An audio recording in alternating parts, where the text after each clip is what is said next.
Why was she even there that morning? No one could remember inviting her. No one expected the quiet supply clerk from logistics to wander onto a range reserved for elite marksmen. Yet there she was standing at the edge of the Fort Carson long-range complex, arms crossed against the wind, a figure most of them barely noticed. Her name was Specialist Vera Nakamura, 26 years old, 5'6" maybe. Nothing about her stood out, not her voice, not her posture, not her uniform. She looked like the kind of soldier who followed orders, filed paperwork, and stayed out of the way. But that morning, something different stirred beneath her silence. The Colorado wind came screaming across the valley, ripping through the firing line. Shooters cursed, adjusted scopes, checked kestrels, and recalculated for the gusts that refused to settle. For 20 minutes, the Rangers had been trying and failing to hit a steel target across the canyon, 1,250 meters out with a 400-foot drop. They called it the Valley Shot, the kind of challenge that separated professionals from amateurs. 6 men had tried so far, 6 had failed. And then from the back of the crowd, a voice, quiet, steady, but unmistakable, broke the silence. You're not accounting for the Magnus effect. The right hand twist on the barrels combining with a density gradient. That's why your rounds are drifting left. Every head turned. It came from her, the supply clerk. For a heartbeat, no one spoke. Then laughter rippled across the line.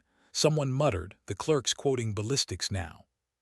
Staff Sergeant Derek Collins, the lead instructor, a man who'd built his reputation on precision shooting, gave her a long, cold look. "Excuse me, Specialist. You want to tell the Rangers how to do their jobs?" His tone wasn't a question, it was a warning. But Vera didn't flinch. Her eyes never left the target. The wind whipped her hair across her cheek and she just said, "Your kestrel's giving false readings from the eastern ridge. You're missing the rotor effect. You need to adjust right, a little higher too." The silence that followed wasn't empty, it was heavy. The kind of silence that made everyone uncomfortable because, for the first time, they weren't sure if they were laughing at her or if she was right. The colonel, watching from the shadows, stepped closer. He'd been observing quietly from the admin building, a man who'd seen enough shooters fail that he stopped being surprised by it. But now, something about the scene drew him in. A lone woman surrounded by Rangers, unarmed except for her conviction, correcting them without flinching. He watched as Collins leaned against the table, smiling that half-smile instructors use before they crush someone. "Tell you what, Specialist, you think you can do better? Let's see it. One shot. Hit the target and I'll personally recommend you for advanced marksmanship training. Miss, and you go back to counting boxes where you belong." The other soldiers grinned. They smelled blood, the kind that comes from embarrassment. But Vera didn't argue, she didn't even hesitate. She just said quietly, "Fine." She walked toward the rifle laid on the mat, an M110A1 built for precision, heavy and unforgiving in the wind. She knelt, adjusted the bipod, and settled into position. Something changed in her face. It wasn't arrogance. It wasn't pride. It was focus, the kind that comes from a place deeper than training, a stillness that didn't belong to this moment but to 100 others before it. The colonel saw it. He'd seen it only a few times in his career, that instant when a shooter disappears inside themselves. He glanced at Collins, who was still smirking. "She's not even checking her dope chart," Collins said. "Probably doesn't even know what one is." But Vera wasn't listening. She was watching the wind, counting it, feeling it. The air moved in cycles, 17 seconds between major gusts, each pattern predictable if you knew how to listen. She wasn't reading numbers. She was reading the earth itself, the mirage bending, the shimmer in the grass, the way the valley breathed. Her breathing slowed, her hands were still. And somewhere in that silence, her mind drifted backward to the mountains of Wyoming. She remembered her grandmother, Michiko Nakamura, standing with a rifle almost as tall as she was, teaching her to shoot not because it was sport, but because it was survival. Michiko had been born in California, imprisoned in an internment camp during World War II, released with nothing. The locals didn't hire her husband, so she fed the family herself by hunting. By learning to feel wind through her skin, to sense weight in the trigger, to trust the rhythm of the world around her. She used to tell Vera, "Shikata ganai, it cannot be helped. Accept what you can't change. Excel at what you can." Vera carried that like a prayer. And another rule her grandmother whispered again and again. Never show your full ability unless lives depend on it. But this wasn't about life or death. Not yet. This was about something quieter, dignity. The laughter faded behind her as she closed her eyes and let the world settle. When she opened them again, the scope came alive. The reticle steadied in the wind. She counted 15, 16, 17. She felt the gust pass, waited for the lull. Then she pressed the trigger straight, clean, no hesitation. The sound cracked across the valley. The bullet danced through the air, rising, curving, twisting in the chaos of crosswinds. And then, a second later, a single, perfect sound echoed back. Ping! Center mass. The steel target rang like a bell. No one moved. The laughter stopped. Collins blinked. His mouth opened, but nothing came out. The colonel exhaled slowly. "Specialist Nakamura," he said quietly, "walk with me." It wasn't a request. As they walked toward the admin building, Vera's heart pounded. Not from fear, from the sudden, sharp awareness that she'd broken her own rule. She'd shown what she could do. And that meant questions. The colonel closed the door behind them. He didn't sit. He just studied her for a long moment. "I've seen that kind of shooting exactly 3 times in 30 years, he said finally. Each time it came from someone whose record didn't match their capabilities. So either you're a prodigy, or there's a classified file somewhere explaining what I just witnessed." She didn't answer, because both were true. 3 years earlier, she'd been assigned to a temporary joint task force, a paramilitary operation overseas. Officially, she'd been there to handle logistics. Unofficially, she'd been Overwatch. 6 weeks, 17 missions. Every shot recorded, every life saved erased under layers of classification. Not even her commanding officer at Fort Carson knew. The colonel made a few calls that afternoon. And within hours, channels opened, channels Vera had hoped would stay shut. When he returned, his expression had changed. "Pack your things, you'll get new orders soon." That night she sat alone in the barracks, staring at her reflection in the window. The lights of the range flickered in the distance. What had she done? For years she'd built her safety out of silence. She learned to stay unnoticed, to survive in a system that rewarded confidence over competence. She wasn't bitter. She'd simply learned that sometimes invisibility was armor. Now that armor was gone. She thought of her grandmother again, of the small woman with weathered hands who'd once said, "Let them underestimate you. It's safer that way." But maybe safety wasn't the point anymore. Maybe the point was truth. The next morning, the colonel called her in again. This time, he didn't ask questions. He handed her a folder. Inside was a transfer packet, Army Marksmanship Unit, Fort Benning. Not for training, for evaluation. The move would be official within weeks. Collins didn't speak to her again. He didn't have to. His silence was its own confession. But the Rangers started using a new phrase when the wind turned tricky on the range. They called it the Nakamura adjustment. No one said it to her face, but she heard it and smiled. A small victory, quiet and unspoken like all the ones before it. That night before leaving Fort Carson, she returned to the range one last time. The valley stretched before her, still, cold, empty. The same wind howled across the canyon. She looked at the distant steel plate and imagined her grandmother beside her.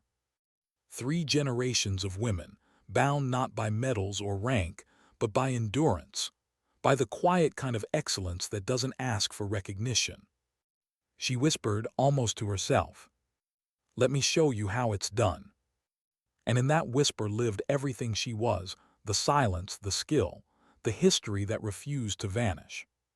Sometimes dignity doesn't roar. It simply breathes, waits, and when the moment comes, it acts. How do you start over when your past is classified? That question followed Vera like a shadow when she stepped off the transport at Fort Benning. New base, new faces, same silence. She carried one duffel bag, one rifle case, and a file thin enough to hide everything that mattered. The rest, the missions, the nights in Jordan, the men she'd covered through sand-choked valleys, lived only in sealed folders under someone else's clearance. The Army Marksmanship Unit was supposed to feel like home for shooters. Precision, discipline, respect. But the first thing she noticed was how loud the place was, the laughter, the bravado, the constant need to prove something. Everyone there carried a reputation like a weapon. She didn't. During in-processing, a captain with mirrored sunglasses scanned her packet, frowned, and said what everyone else would think. "Supply specialist, they send you here by mistake." She didn't answer, just signed where he pointed, collected her badge, and moved on. That night the barracks hummed with easy confidence, a dozen marksmen telling stories about impossible shots, competitions won, egos polished. Vera sat quietly on her bunk, field stripping her rifle under the dim light. She listened, measured them, not their skill, their rhythm, the cadence of people who believed they'd already reached the summit. She was different. She'd been raised in valleys. 2 days later, she found herself on the 1,000-meter range for preliminary evaluation. The Georgia air was heavy, wet, the kind that clung to skin and dulled gunpowder scent. Targets shimmered in the heat. The evaluator was Major Rhodes, a man with the polite cynicism of someone who'd seen every trick before. "We'll start simple," he said. "Cold bore shot 1,000 meters, then we'll move back. We just want to see where you stand." She nodded, adjusted her prone position. The other shooters whispered behind her. "That's the supply clerk from Carson." "Yeah, I heard she lucked one shot at altitude. Wind probably carried it." She ignored them. The scope framed the target like a memory, small, centered, waiting. Her breathing slowed. The world narrowed to breath, wind, trigger.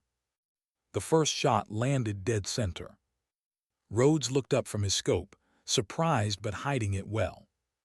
"All right, let's see 5 more." She gave him 6 identical impacts, each touching the last.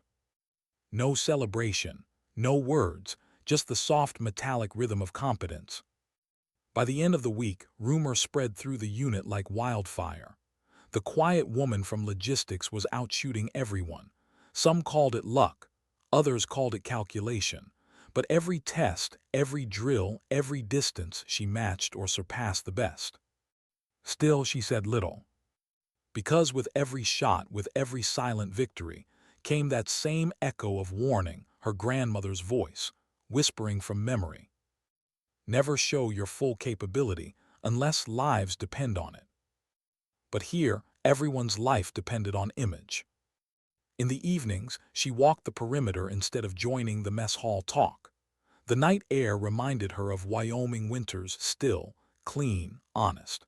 She'd stare at the stars and wonder if her grandmother would understand. That she wasn't hiding anymore, not because she wanted recognition, but because she was tired of pretending weakness just to be left alone. Then came the colonel's call. He'd been following her progress. The same man who'd watched her take that impossible shot at Fort Carson. His voice over the phone was even, deliberate. "They're sending a combined team to Quantico for evaluation with the SEALs. I want you on it." It wasn't an offer. 3 weeks later, Vera stood on a wind-beaten hill in Virginia, surrounded by operators who wore experience like armor. The SEALs didn't introduce themselves. They didn't need to. Their confidence filled the silence. One of them, a broad-shouldered commander named Hayes, looked her over. "Army logistics," he said with a smirk. "What they send you for inventory check." Vera adjusted her sling, expression unreadable. "They said you needed accuracy." The smirk faded, just enough to register. The first day of drills was brutal. Long-range movement, high-angle fire transitioning under pressure. The instructors called the shots, the shooters called the wind.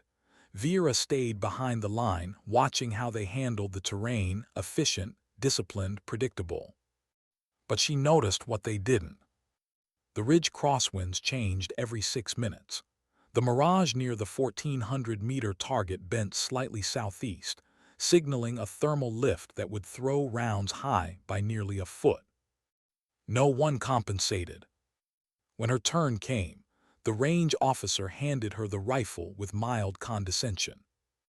"Try not to embarrass your colonel, specialist." She didn't rise to it, just chambered a round. The SEAL commander folded his arms, curious now. "All right, show us what Bennying sending these days." She took her time. The others had been shooting in rhythm, quick, assertive, dominant. She waded through 2 gusts, then whispered numbers under her breath, adjusting elevation and windage far beyond the standard calculation.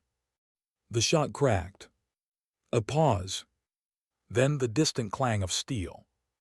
Hayes blinked, looked through the spotting scope. "Holy hell, center hit." She said nothing, just cleared the chamber, safe-checked the rifle, and stepped back. By the end of the week, the SEALs stopped joking. They started watching. Rhodes called her into his tent the following night. "You realize you've just rewrit half the evaluation metrics, right?" She met his gaze calmly. "No, sir, I just read the wind." He exhaled through a grin. "Yeah, sure." But even success carried weight. Attention followed, and attention, she knew, was a kind of danger. One evening, a young sniper approached her in the mess hall, nervous, respectful.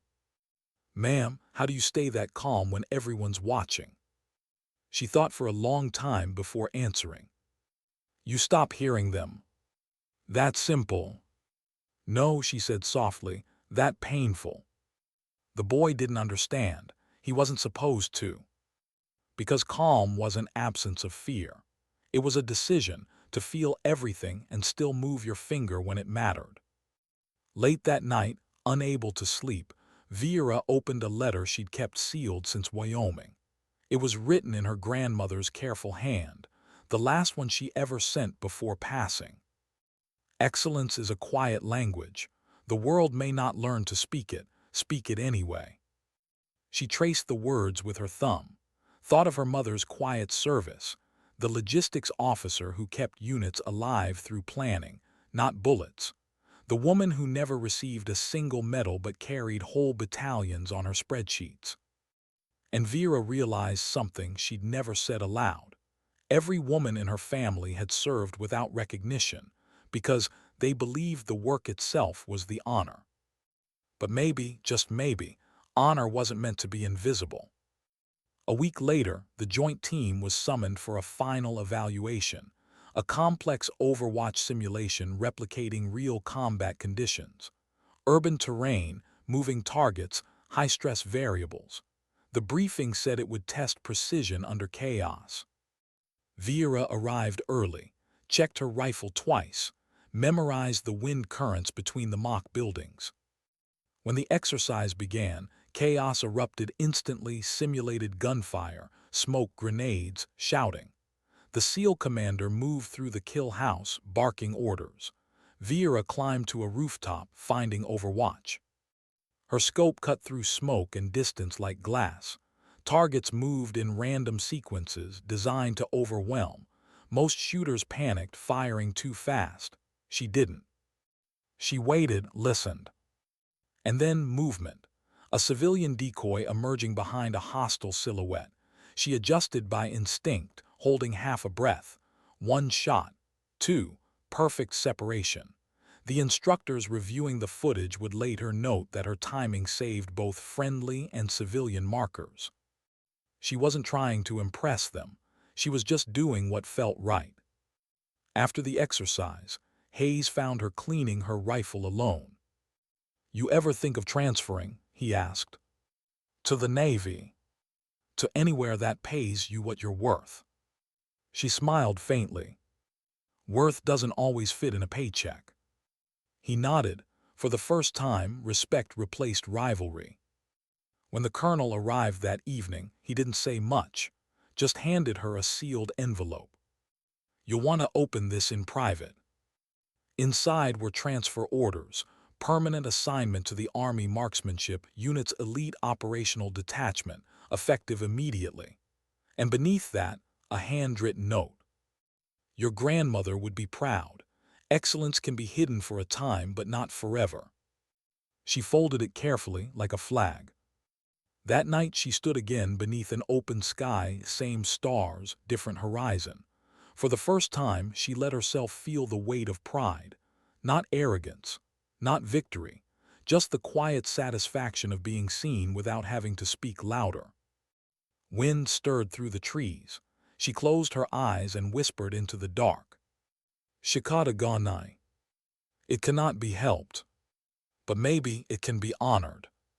What happens when the quiet one becomes the standard? That question began whispering through the hallways of Fort Benning, just weeks after Vera's transfer became official. The soldiers who once dismissed her now watched how she breathed, how she set her rifle down, how she waited longer than anyone else before a shot. The instructors who had scoffed at the supply clerk with lucky wind began replaying her footage in slow motion, trying to understand something that couldn't be charted or taught: patience. And that's what Vera realized early. Accuracy wasn't math, it was temperament. The Army Marksmanship Unit, for all its science, was a temple built on composure. But even temples have noise, the kind that comes from pride, competition, envy. She learned to live inside that noise without letting it touch her. Her days began before sunrise. She'd arrive at the range before the others, long before the morning fog lifted. There, in the hush before the drills began, she'd watch the light shift across the valley: gold, then white, then silver. Every color meant something different about temperature, about wind, about how the air itself was breathing. When the others arrived, she'd already mapped the range in her head like a painter memorizing a canvas. By mid-morning, the first evaluations would begin. The instructors rotated shooters through advanced scenarios, moving targets, crosswinds, obscured visibility. Most of them approached it like a competition. Vera approached it like a meditation. Her scores rose, but more than that, her calm became contagious. Even Major Rhodes, the seasoned evaluator who'd once smirked through her first test, began using her footage during classes. "Watch her shoulders," he'd say. "No tension. You want to shoot like that. You have to live like that." It was the highest compliment he knew how to give. But with attention came pressure. The colonel, who had quietly shepherded her progress from the start, called her into his office one afternoon. "You know you've broken every evaluation record we've got."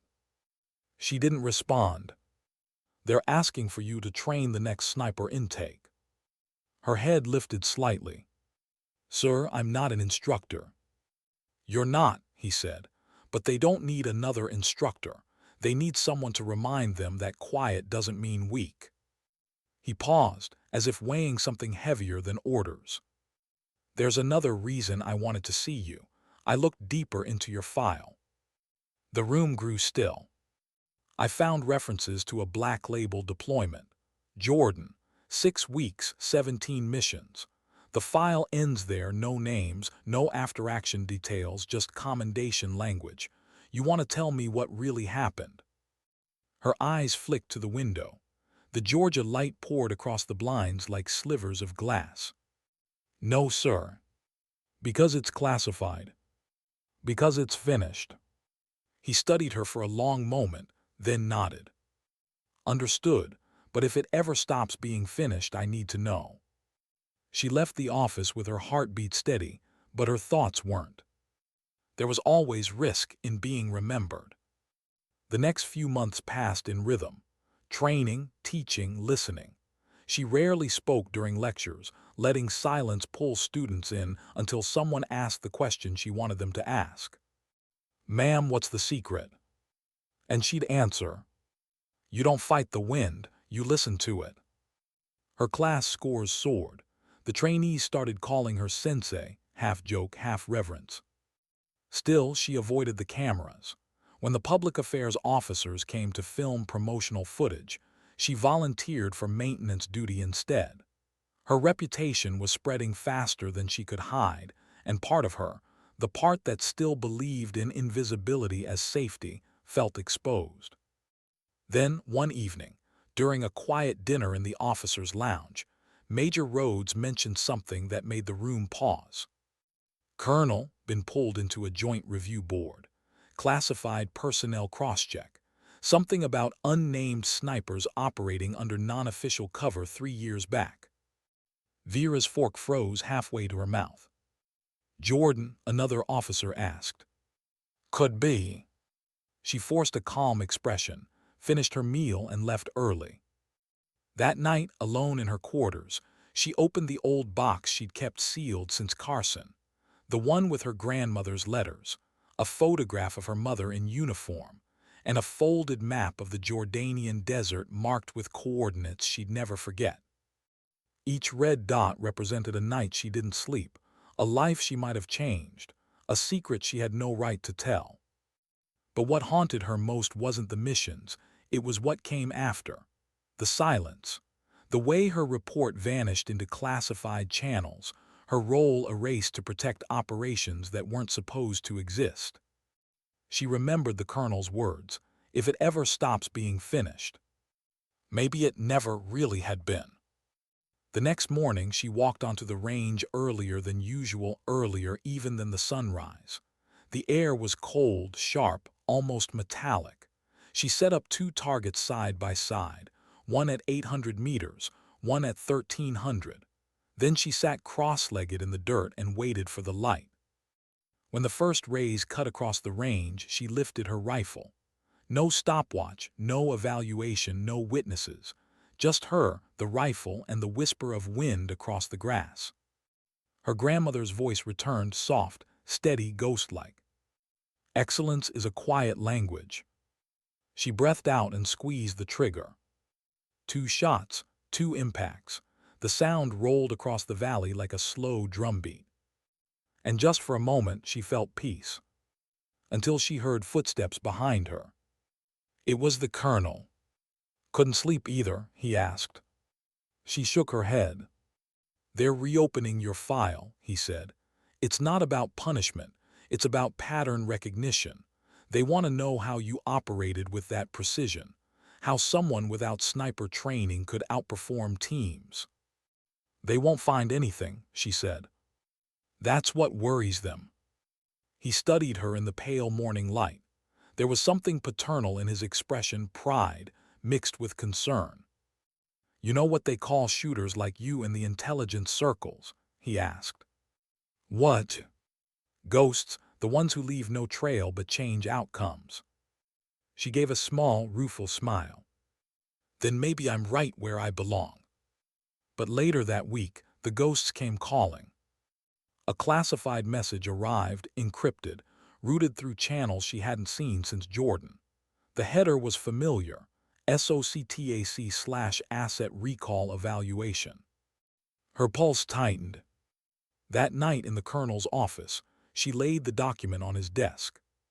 "They want me back," she said quietly. "Back where?" "Where it started." He looked at her, long, silent, the way men look when they're calculating risk they can't control. "You don't owe them that." "Maybe not, but if they're pulling files this old, it's not a drill. They could send anyone. They asked for me by name." He leaned back, sighing. "You always knew this wasn't going to end with medals." "It never started with them either." For a while they just sat in silence. the air between them heavy with everything unspoken, loyalty, exhaustion, inevitability. Finally, he said, "If you go with my blessing. But this time, no more hiding. You come back with your name intact." She nodded, stood, and saluted him, not out of rank but respect. The next days blurred into preparation, medical clearances, updated credentials, encrypted comms. She moved through it all like muscle memory. But something was different now. She wasn't the invisible supply clerk anymore. She was a name that carried weight, even in whispers. The night before deployment, she found herself once more at the firing line. The Georgia sky glowed faintly with rain clouds. She loaded one round, exhaled, and aimed at the farthest target. Not to test herself, to say goodbye. The shot cracked through the humid air and echoed like a closing door. When the sound faded, she whispered to the wind, "For them." Her grandmother, her mother, all the unseen women who'd carried skill in silence. And somewhere deep down she knew, this time she wouldn't disappear into the files again. This time, if the world wanted to know how it was done, she'd show them. What do you do when the past you buried calls your name again? That question hung in the air the moment Vera stepped off the plane into the dry, searing heat of Al Mafraq Air Base. 3 years since she'd left this part of the world, and yet nothing had changed. The same dust, the same smell of burned jet fuel and desert wind. Her orders were simple: temporary attachment, operational support, classified mission under joint command. The words said nothing. The silence said everything. The last time she was here, she wasn't supposed to exist. No records, no insignia, no history. Just a ghost with a rifle, moving through the shadows of operations that never made the news. Now officially she had a name again, but out here names didn't mean much. As she cleared the intake tent, a voice called from behind, "You Nakamura." She turned. A man in a faded tactical uniform, sleeves rolled, eyes hidden behind dust-streaked shades. His bearing screamed experience, his posture exhaustion. "Call sign Viper," he said, extending a hand. "Task Force Advisor, you're our overwatch." She shook his hand, firm, controlled. "Where's the team?" "En route, we'll brief in 20. The base felt heavier than before. The air buzzed with tension, the kind that meant someone was watching from just beyond the light. When they reached the command tent, she found the rest of the task force gathered around a holographic projection. Terrain map, red markers, live feed. A mix of operators, rangers, SEALs, and local allies, all eyes locked on the target zone. A half-collapsed mountain village 30 miles north, where a high-value asset had gone silent during extraction. The plan was simple on paper: get in, get him out, stay unseen. But plans were rarely simple in execution. Viper gestured to the screen. "We've got hostiles in the valley, small arms, possibly guided munitions. Wind channeling from the east ridge makes air cover unreliable. We need precision fire from Overwatch if things go south." Then he looked at her. "That's you." The room went quiet. One of the SEALs, a tall man with the kind of smirk that could cut glass, raised a brow. "Her." "That's the Army sniper you've been hearing about," Viper said flatly. "You don't have to like it, you just have to stay alive." The SEAL didn't reply, but his silence wasn't agreement, it was disbelief. Vera didn't care. She learned long ago that trust wasn't earned with words. It was earned with the first shot that mattered. The team moved out at dusk. The desert bled orange and red, the horizon sharp enough to cut. Dust devils danced across the plain as the convoy rolled north, 2 armored vehicles, 1 supply truck, 1 Overwatch unit. Vera sat in the back, eyes on the distance, her rifle cradled across her knees. She wasn't thinking about glory or redemption. She was thinking about math, wind angles, air density, temperature gradients. The kind of details that could mean the difference between mission success and body bags. Her hands moved automatically, checking scope alignment, elevation turrets, chamber feed. Every action quiet, precise, ritualistic. When they reached the ridge, the team dismounted. Night was falling fast, shadows stretching like claws across the valley floor. The ruined village below looked like a memory, broken walls, scorched vehicles, silence too complete to trust. Vera climbed to a rocky outcrop overlooking the valley, set up her rifle, and scanned the terrain through night optics. Movement flickered, too quick, too far. She adjusted focus, 3 heat signatures low, staggered, disciplined. Not civilians, not scavengers. Her voice was calm over comms. 3 contacts 200 meters west of the objective, moving in pairs. They're setting overwatch positions. Viper's voice came back, all business. Copy that. You're cleared to engage if they light up. She steadied her breath, waited, watched. Then one of them raised a radio. The other lifted his rifle toward the valley entrance. Decision made. Her finger pressed back, smooth, deliberate. One round, then another.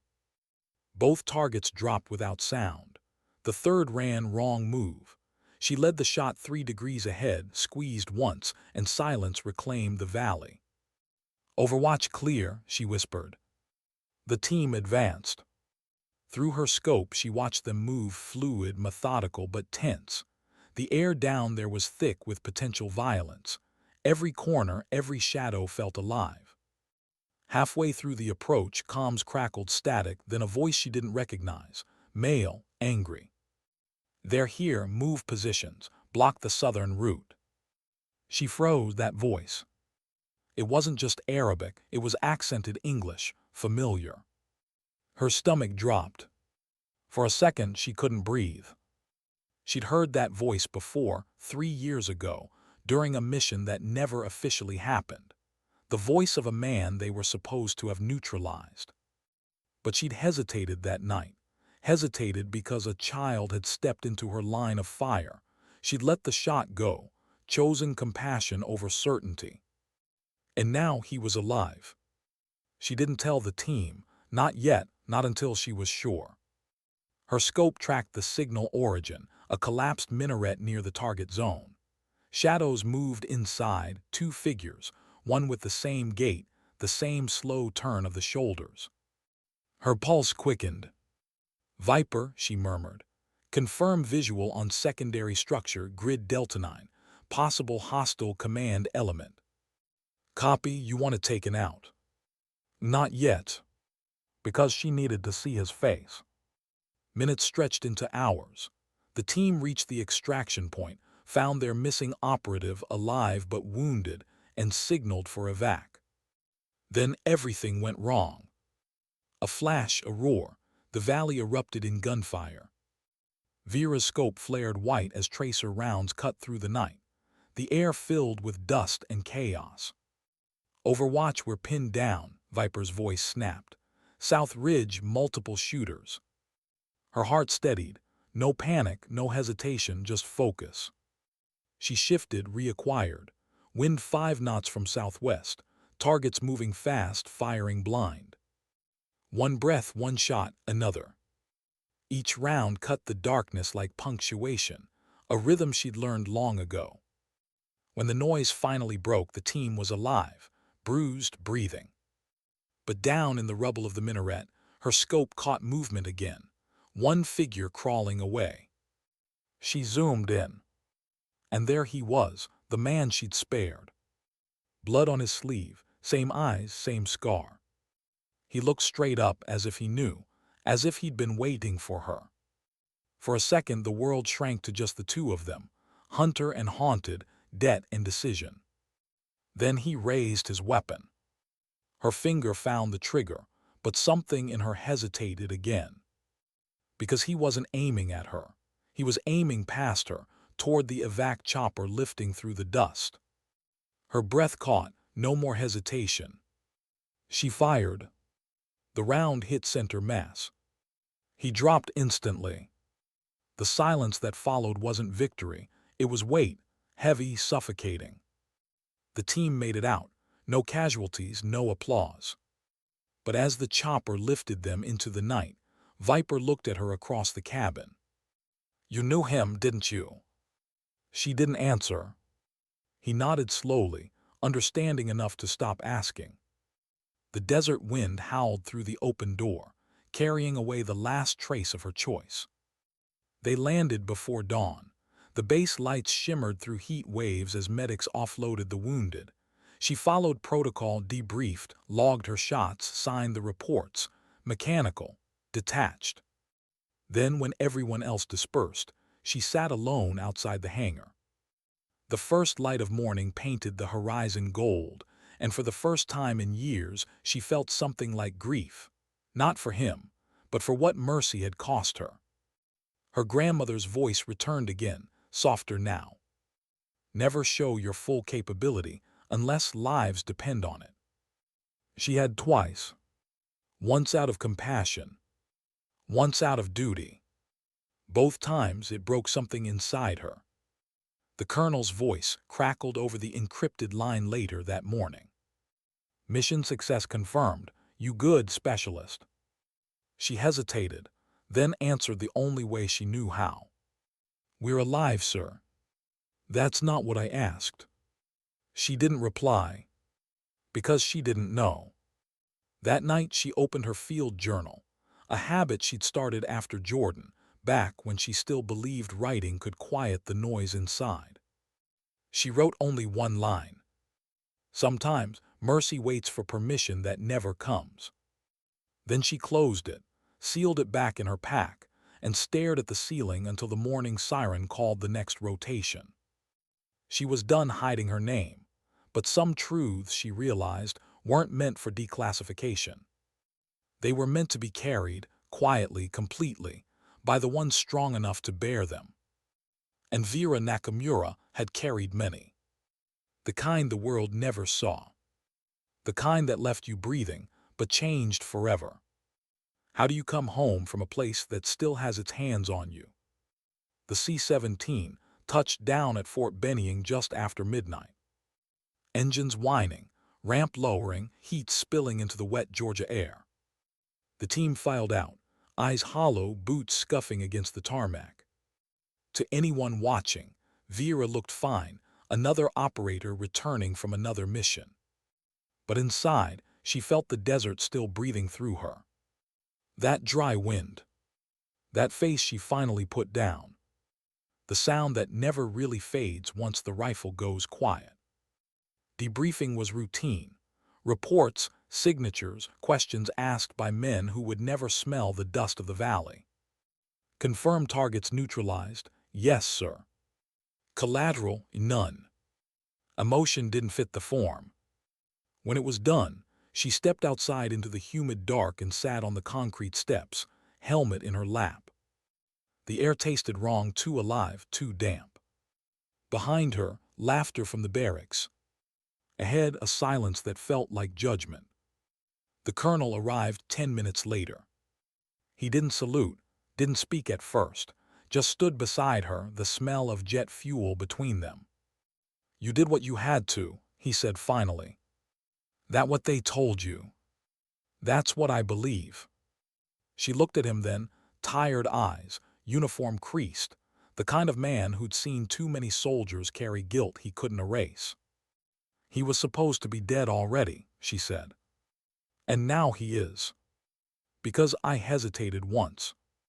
"Because you cared once," he corrected. "That's the difference." She almost smiled, almost. Weeks passed. Routine came back in fragments, range days, after-action reviews, nights that never seemed long enough to rest. But something had shifted. She'd been a myth before the deployment, the quiet legend of Benning. Now she was a ghost among the living. Operators who used to challenge her now avoided her gaze. Whispers followed, "That's the one they called back. She's blackfile now." In a place built on precision, uncertainty spread faster than gunfire. She didn't blame them. They didn't know what it cost to be precise about death. The colonel called her in one afternoon. Sunlight spilled across his desk, catching the edge of a manila folder stamped restricted. "Washington wants details," he said. "About what?" "Your shot, the confirmed target. They're turning it into a talking point." She felt the words like sand in her teeth. "A talking point. Propaganda if you want the plain version. They want to release partial footage. Female sniper neutralizes high-value threat. They think it'll boost recruitment." Her jaw tightened. "No names," he added quickly. "You'll stay classified." "Then what are they selling?" "The idea of you." She laughed once, sharp, bitter. "I spent years hiding so I could do my job. Now they want a silhouette." He didn't argue, couldn't. That night she walked to the range again. It was empty, the kind of quiet that only exists before a storm. She set up one target at 10 yards, not for practice, but for conversation. Each shot she fired, she imagined saying something she couldn't say aloud. You can't turn morality into marketing. You can't measure guilt in meters. You can't train the wind to forget where it's been. The steel answered each line with a dull metallic heartbeat. By the fifth shot, her shoulders eased. By the sixth, tears blurred the scope. She didn't wipe them away. Days blurred again. Letters came, commendations, proposals, invitations to speak. She declined them all. Then one envelope arrived that she couldn't ignore. Handwritten, no return address. Inside, a photograph. 3 figures standing near a broken wall. The SEAL commander Hayes, Viper, and a local boy maybe 12 years old. On the back, 4 words in neat script. "He's alive because of you." She stared at it for a long time. The desert she thought she'd left reached across oceans, reminding her that mercy had echoes she couldn't always see. Weeks later, the colonel summoned her again. His tone on the radio was different, tight, clipped. "We need to talk now." She found him in the intel wing, alone, blinds drawn. On the desk, printed transcripts, satellite photos, and a tablet looping grainy footage. Her last mission, zoomed, edited, stripped of context. The clip had leaked. Online headlines already spreading. Anonymous female sniper ends decade-long hunt. Ghost of Jordan confirmed real. "Someone breached the secure drive," he said quietly. "Who?" "Doesn't matter, they'll bury it, but the story's out." She sank into the chair opposite him, numb. "Then it's done, I'm a myth again." "No," he said, "now you're evidence that myths exist." He leaned forward, voice low. "You can't hide anymore, Vera. So decide what kind of legend you want to be." She didn't answer, not then. The following morning, she stood before her trainees, the newest class of marksmen. Half had seen the footage, all were pretending not to. She let the silence stretch until it hurt. "You've all seen things you weren't supposed to," she said finally. "Forget the headlines. Forget what they call me. The truth is simple. You'll never shoot better than the moment you stop caring who's watching." No one moved. No one blinked. She continued, voice steady, deliberate. "Skill is just mathematics until it costs you something. When it does, you'll understand what the wind really sounds like." Then she stepped back, handed the rifle to the nearest student and said, "Show me." They did, poorly at first, but she stayed patient, correcting grip, adjusting stance, listening to their breathing. Not to make them her, but to make them less afraid of themselves. By the end of the day, one of them, a young private with trembling hands, hit center plate at 900 yards. He turned, stunned. "Ma'am, how'd you know I could do it?" "Didn't," she said, "but you did." It was the first time she'd smiled in weeks. That evening, she found the colonel on the observation deck, overlooking the range. He was staring at the horizon, a coffee gone cold in his hand. "You were right," she said softly. About what? About not hiding. He gave a tired grin. Careful specialist, that almost sounded like peace. Peace is too heavy, she replied. I'll settle for purpose. He nodded. Then maybe you should write it down. People remember stories more than they remember orders. She looked out at the fading light. Maybe. When she walked away, he watched her go, a small figure against a wide sky, the kind of silhouette you could mistake for ordinary until you knew better. Later that night, she opened her journal again. The same one she'd written in after the desert. She added a new line beneath the old. Sometimes mercy waits for permission that never comes. And sometimes it doesn't need to. She closed the book, placed it beside her rifle, and sat in the quiet hum of the barracks. Outside, the wind moved through the trees like distant applause. Not loud, not proud, just constant. And she realized something she'd been running from since Wyoming. Her grandmother's lesson wasn't about hiding strength. It was about owning it without noise. Vera didn't need to vanish anymore. She just needed to aim true in everything. How long can you stay silent when the world starts speaking for you? The first article appeared 2 weeks after the leak. Then 3 more. By the end of the month, The Quiet Sniper had its own headline tag. Vera hadn't given a single interview. She hadn't posted, hadn't posed, hadn't even answered the public affairs emails piling in her inbox. But the story moved without her, fed by speculation, grainy photos, and the need to make a mystery human enough to sell. She's the perfect symbol, one anchor said. A reminder that precision and compassion can coexist, another claimed. None of them knew what it smelled like when sand burned after a firefight. Command tried to contain the noise. Briefings were rewritten, press statements rehearsed, and somewhere along the chain of command, someone decided to turn the scandal into strategy. When the colonel called her into his office, his expression already carried apology. "They want you for the recruitment campaign," he said quietly. No face, just silhouette. Tagline reads, "Sometimes silence is deadly." She almost laughed. "That's poetic." "It's marketing," he said, "and if we refuse, they'll find someone else and call her you." For a long time she said nothing, tracing a finger over the grain of his desk. "Then let them," she whispered. "I'm not a slogan." He didn't argue, he just nodded, because he'd seen what happened to soldiers turned symbols. They never came back whole. That night she drove to the outskirts of the base, where the highway met a forgotten field range the army no longer used. She set up her rifle under moonlight, no targets this time, just the sound of crickets and wind through weeds. Every soldier finds a ritual to bleed out the noise. This was hers. She chambered one round and aimed into the dark, not to hit, but to listen. The echo rolled back slower than usual, swallowed by night.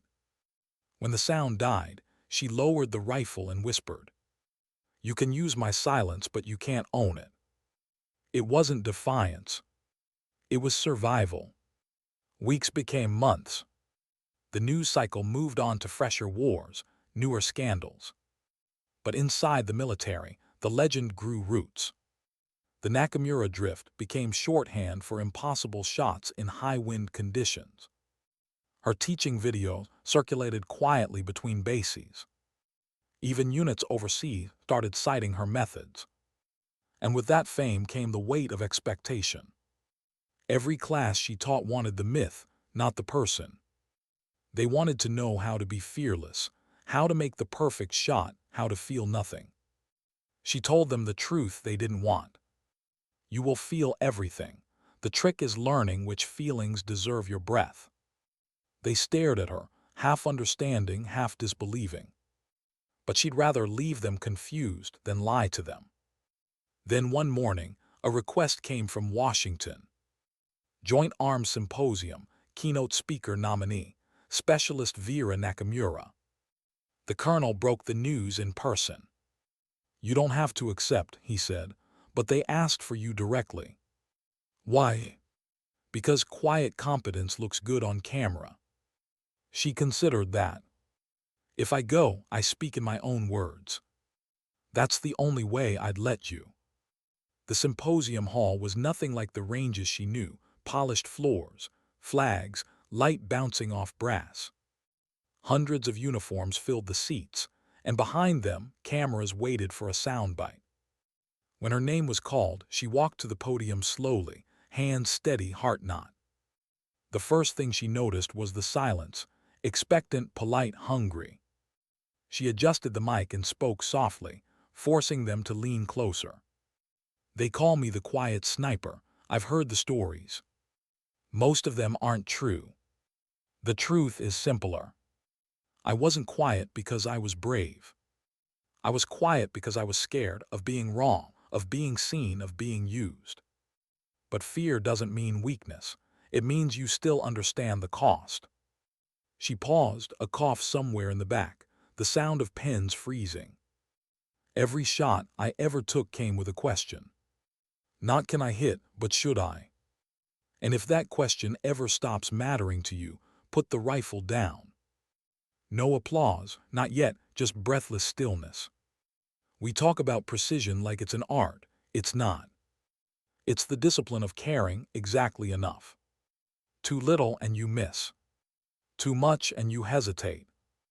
The balance is where duty lives. She stepped back, nodded once and left the stage. Outside, the colonel was waiting. You realize you just killed their campaign pitch, he said. Good, she replied. The next day, a video of her speech leaked online. It went viral within hours, not because of what she revealed, but because of what she refused to. The caption read, "She didn't sell glory, she told the truth." The attention that followed wasn't kind. Some called her a hero. Some called her ungrateful. Most just called her the woman who wouldn't smile for the camera. But something changed among the ranks. Letters began arriving, not from journalists but from soldiers. Mechanics, medics, logistics clerks. People who'd never fired a rifle in anger, but understood what it meant to be invisible. One note simply read, "Thank you for proving quiet still matters." She kept that one folded in her wallet. Spring came. Training cycles reset. Life as the Army defines it moved forward. Vera spent her evenings on the range again, but now students joined her voluntarily. They called it night class. No ranks, no orders, no noise. Just questions about fear, focus, and what it meant to be good without being cruel. Sometimes the colonel watched from a distance, saying nothing. He'd seen leaders made by medals. He was watching one built by restraint. One evening, after everyone else left, he approached her. "You ever think about leaving?" "Every day." "Then why stay?" She looked downrange at the faint silhouettes of targets in the dusk. "Because someone has to show them it's possible to win quietly." He smiled. "You think they'll remember that?" "They don't need to. They just need to feel it when it's their turn." Months later, command finally rotated her out of active instruction. Too visible, too valuable, too unpredictable for politics. They offered her a desk at headquarters, safe, respectable, empty. She declined. Took a smaller post instead, mentoring marksmanship programs for wounded veterans. It wasn't glamorous. It was right. Her first class was 3 men and 1 woman, each missing something different, an arm, a leg, a piece of confidence. She told them, "You don't need perfection, you need patience." By the end of the day, one of them, a young Marine missing his right hand, managed to hit steel at 400 yards using a prosthetic brace. He cried. She didn't. She just nodded and said, "Told you, the wind listens if you do." Later that night, sitting alone in the empty range house, she opened her grandmother's last letter again. The paper had yellowed, the ink fading. Excellence can hide, but not forever. When it's found, treat it kindly. She smiled. For the first time, the words didn't hurt. Because maybe excellence wasn't hers alone anymore. Maybe it was something she'd passed on quietly, like breath, like faith. A month later, she received a message from the colonel. Just coordinates, no explanation. She drove out the next morning, through pine forests, past abandoned ranges, until the road ended at a quiet clearing. There, at the edge of the field, stood a single steel plate painted white. Freshly welded letters across the top. Nakamura Range. She turned, eyes wet. The colonel was leaning against his truck, hands in pockets. "Didn't ask for this," she said. "Didn't have to. Some things deserve names." She looked back at the plate glinting in the sunlight, and for once she didn't argue. She simply breathed. The wind shifted, soft and steady, carrying the faint smell of gun oil and summer grass. She lifted her rifle, took a knee and aimed, not to prove but to honor. The shot rang out pure and true. The echo drifted across the trees, unhurried, endless. And in that sound lived everything she'd learned. That silence can teach louder than speeches. That mercy can survive precision. And that strength, when it's honest, doesn't need permission to exist. When does a story stop belonging to the one who lived it? That question lingered as the months folded into years. Fort Benning changed around her. New faces, new politics, new wars she only read about in briefings. But some things stayed the same. The sound of dawn across the range, the smell of oil and carbon, the soft crunch of gravel under boots before the first shot of the day. Vera Nakamura had become part of that rhythm. No longer an operator. No longer a secret. Now, a name whispered with reverence by shooters she'd never met. The Nakamura Range sign had become an unofficial pilgrimage. Recruits left coins beneath it for luck. Veterans touched the plate before their first test, the way athletes touched the edge of a field. And yet, she never quite believed it belonged to her. Because the real work, the real lesson, wasn't the shot that made her famous. It was the silence afterward, the one nobody wanted to hear. The colonel retired the next spring. His hair had gone gray at the edges, his eyes softer but no less sharp. He asked her to attend his ceremony, even though she hated ceremonies. "You owe me one goodbye," he said with a half-smile. She went, stood near the back of the crowd while speeches washed over her like distant thunder, commendations, service medals, laughter in the right places. When it ended, he found her outside, under the oak tree near the field office. "You didn't sit up front," he said. "You didn't need me to." "No," he admitted, "but I wanted you there." They sat on the bench, silence stretching comfortably between them. "You ever figure out what you'll do when this ends?" he asked. "It already ended once," she said. "I just kept showing up." He laughed softly. "You know, I used to think leadership was about speaking the loudest in the room, but then I met you. I didn't teach you anything, sir. You taught me restraint. That's rarer than courage." She didn't know what to say, so she didn't say anything. He looked out over the field. "When I'm gone, they'll try to make you command something. They'll think that's how to honor what you are. Don't let them. Lead the way you've always led by not needing to." She nodded once, understanding exactly what he meant. The next morning he was gone, off to a quiet retirement cabin somewhere in Virginia. She never asked where. Some people deserve their own silence. After he left, things at the base shifted. New officers brought new ambitions. The quiet sniper story resurfaced again, this time as curriculum. They wanted to codify her methods, brand them as Nakamura doctrine, applied precision leadership. It made her stomach turn. Because how do you turn empathy and hesitation into doctrine? Still, she went along out of duty more than belief. She helped design the course, made sure it wasn't about glory. Each lesson ended with reflection, not victory. But the farther her name traveled, the less she recognized it. Her image showed up in training slides, recruitment posters, even a motivational email series that quoted her out of context. Never show your full capability unless lives depend on it. Except they cut the rest, her grandmother's name, the meaning, the humility behind it. Now it read like arrogance.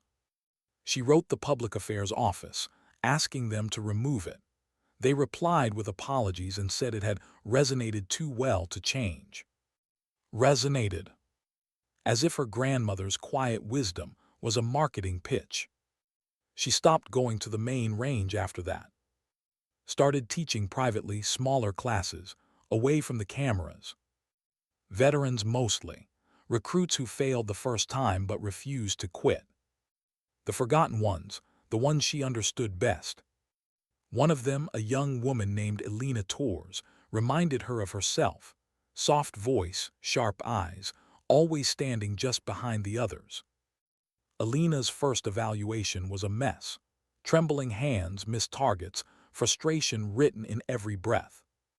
After the others left, Vera stayed behind. "You're not breathing wrong," she said gently. "You're remembering wrong." The girl frowned.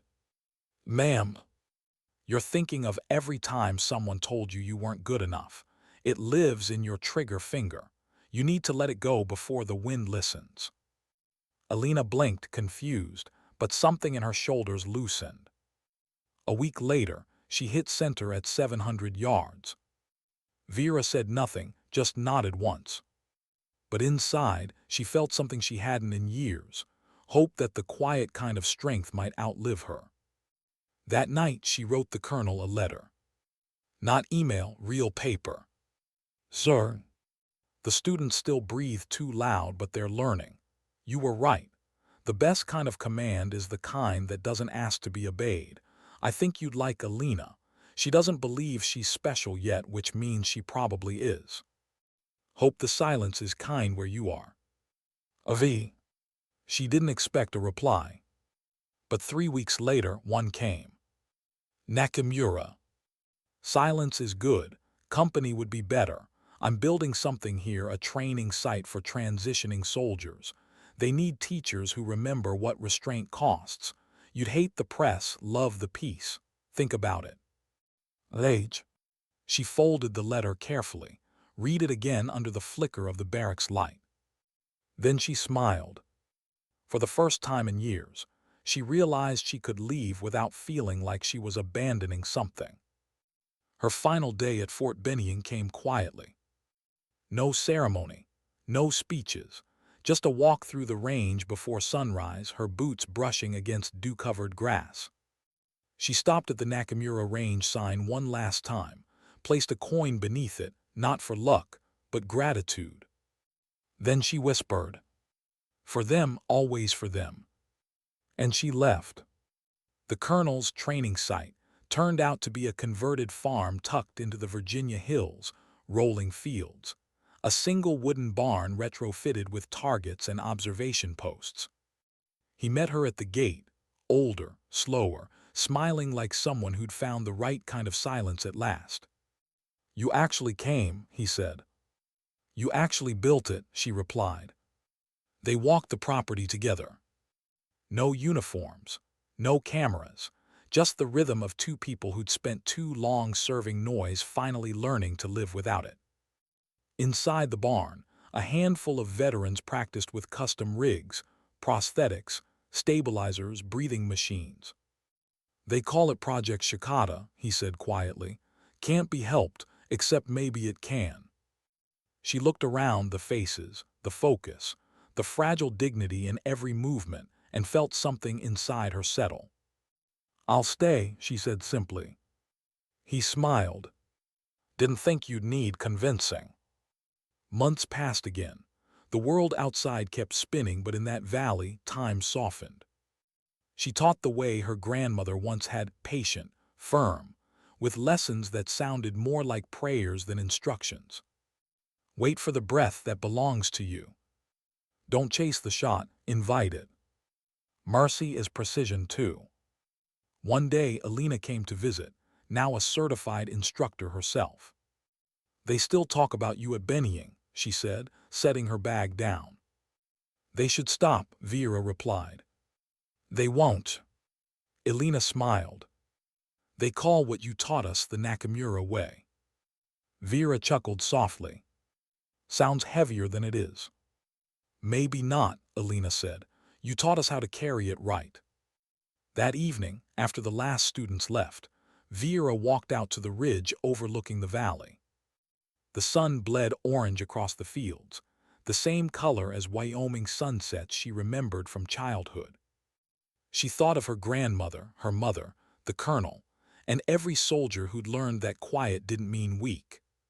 She rested her rifle across her knees and whispered, "We made it, Obasan. We finally got heard." The wind stirred through the grass, soft as breath, as if answering. She smiled. For the first time in her life, she didn't feel like she was waiting for the next mission. The work was still happening in new hands, new hearts, and that was enough. Sometimes, silence doesn't end when the story does. It keeps teaching long after the voice is gone.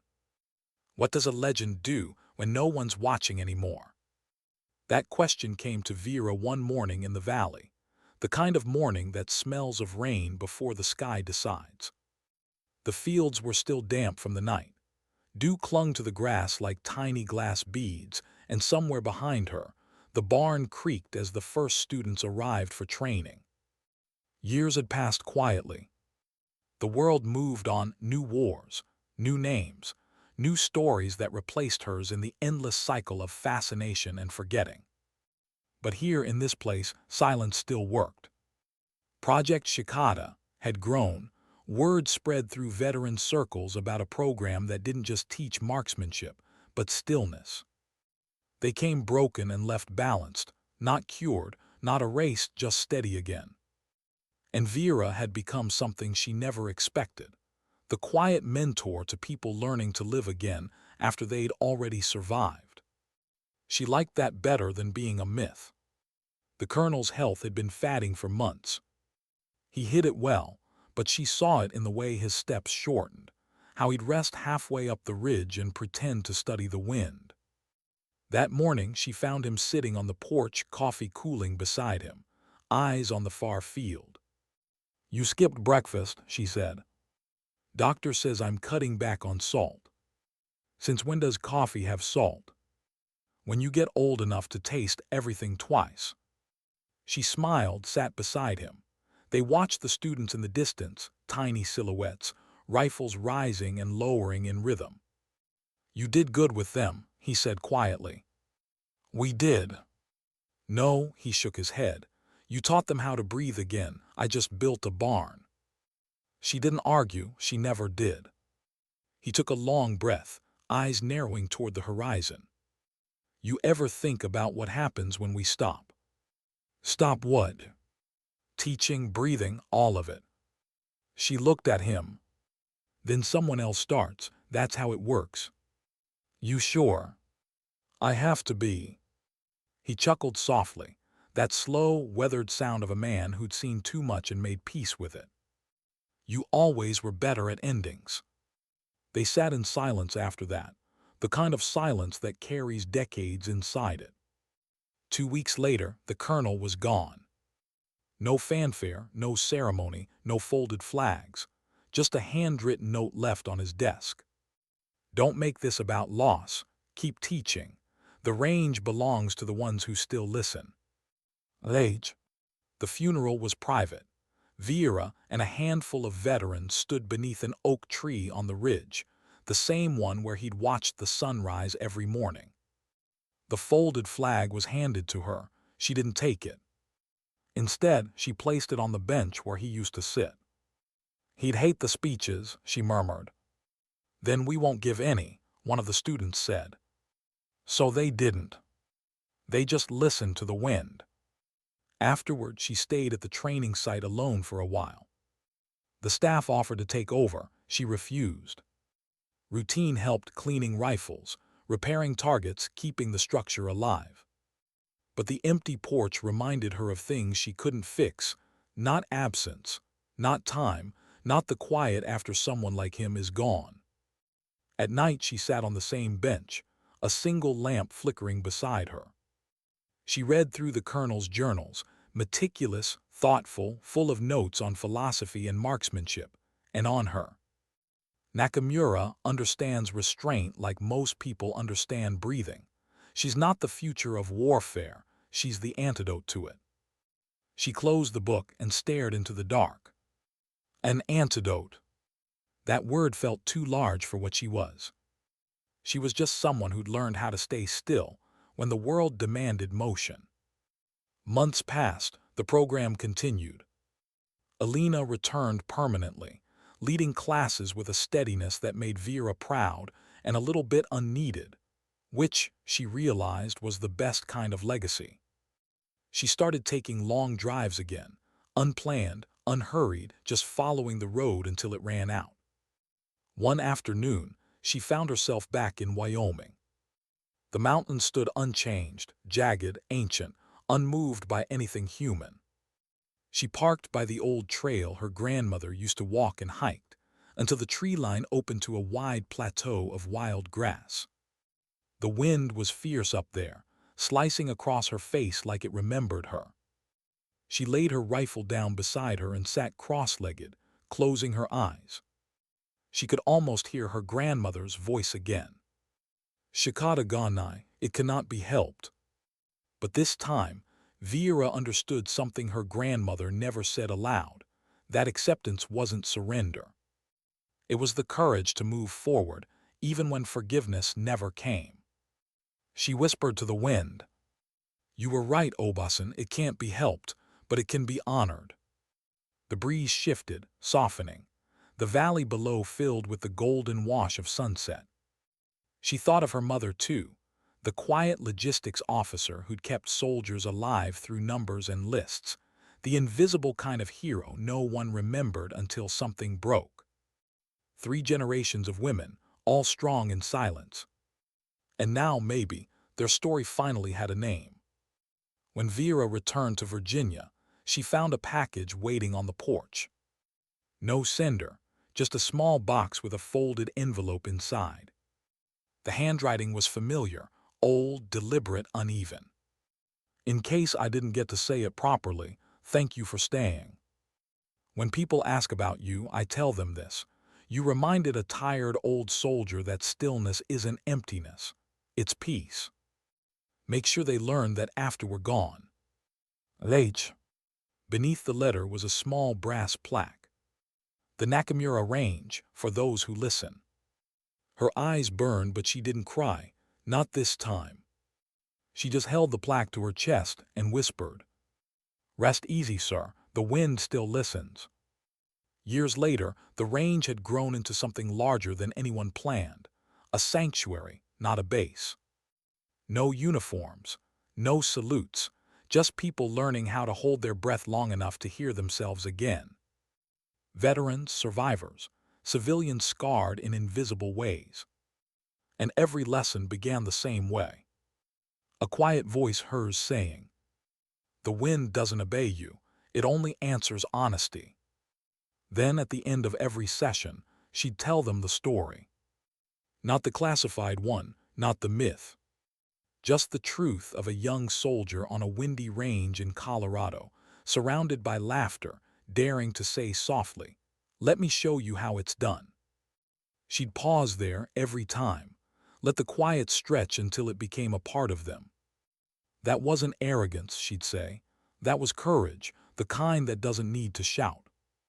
And by the end of her retelling, they always understood. That strength doesn't always roar. That mercy can be marksmanship. That dignity can wear a uniform without losing its soul. On her last morning teaching, she arrived before dawn as always. The fields glowed silver under fog, dew catching the light like stars trapped in grass. Alina found her standing at the ridge, looking out across the valley.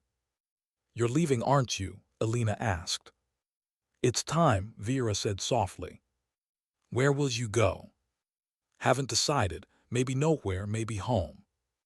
She handed Alina a small box inside, a single bullet casing and a note. When the wind changes, listen, it's trying to tell you something. Alina swallowed hard. They'll miss you. Then they'll learn to miss quietly. They both laughed, the kind of laughter that hurts but heals too. Then Vera picked up her old rifle, one last time, and walked to the line. The brass plaque gleamed faintly in the morning light. She brushed her fingers across it, whispered the words engraved there, and took aim downrange. The shot echoed across the valley, sharp, clean, final. A moment later, the world fell silent again, as if in acknowledgement. She didn't stay to watch the target fall. She didn't need to. The sound told her everything she wanted to know. Years later, when people spoke of her, they never quite agreed on the details. Some said she disappeared into the mountains. Some claimed she joined humanitarian missions overseas. Others swore she still trained soldiers in secret. The truth didn't matter. What mattered was what she left behind, a way of being. A reminder that sometimes the truest act of defiance isn't shouting louder. It's standing still, breathing slow, and doing the right thing while no one's looking. Her story became less a legend and more a compass, passed from hand to hand, voice to voice. And somewhere in a quiet classroom far from war, a young cadet would ask, "Who was Vera Nakamura?" And the instructor would smile faintly and answer, "The wind knows." Sometimes dignity doesn't speak. It simply acts. And long after the sound fades, the silence it leaves behind is louder than any war ever fought.